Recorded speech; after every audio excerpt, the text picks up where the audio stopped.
many millennia, the people on the land of Mongolia have lived a very traditional nomadic livelihood.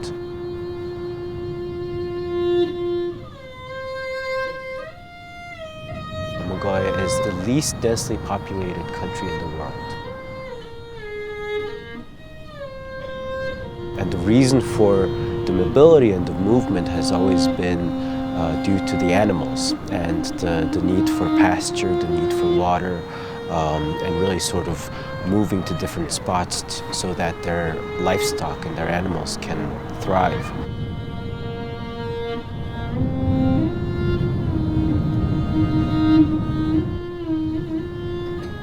The ger is perhaps the perfect type of housing if you're a nomadic herder. It's incredibly light and mobile. It weighs less than 300 kilograms. You can put it up in 30 minutes.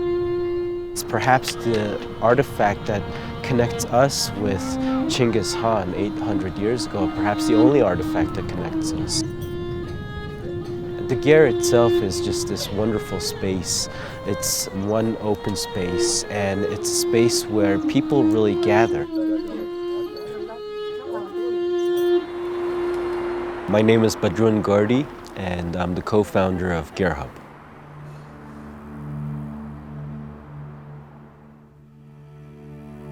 The word community doesn't exist in the Mongolian language.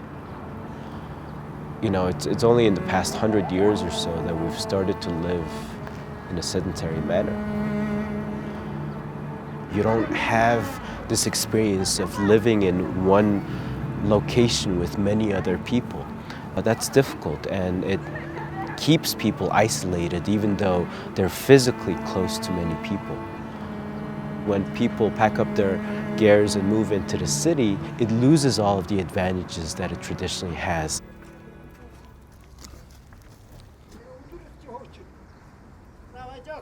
You go to the ger areas, and one of the first things that you notice is that everything is fenced up. And you can't see inside, and from the inside you can't see outside. There's very little public spaces, and as a result, Ulaanbaatar has very little sense of community.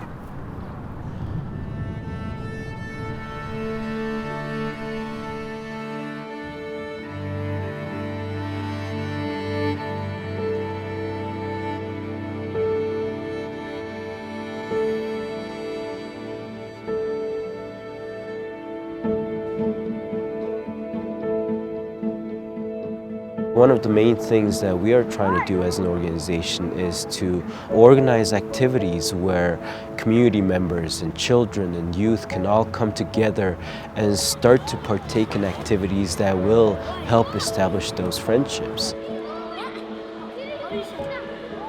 At Soho Impact, we believe fostering creativity and critical thinking are some of the most important skills for preparing children for the future. One of the main things that we've done recently is in working with Soho Impact and the two schools out in the ger districts, we've organized a mosaic activity. Each school had close to 1,000 students working together in groups and teams and building such an amazing, beautiful work of art.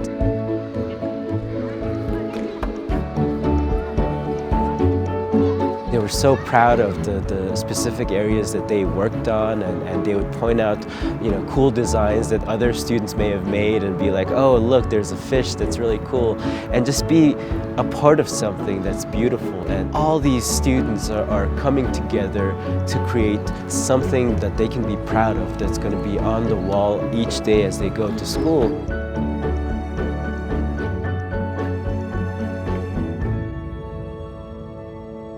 Bricks are a great medium for kids to play, be collaborative, be creative, think critically, and problem solve.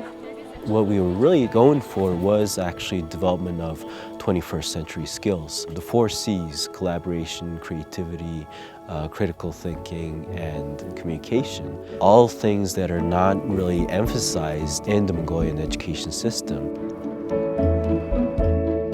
With bricks, an adult and a child, they have equal opportunity to express themselves creatively and intellectually, and it's a very democratic tool in that way. I really do think that having a strong sense of community is perhaps the best way we have to develop Mongolia and to have a properly developed country. What it will take is for all of these folks in Mongolia to become better suited and better capable of identifying the issues within their own local communities, but then taking action towards solving those issues. That's why so much of our focus right now is on building the capacity and educating the next generation.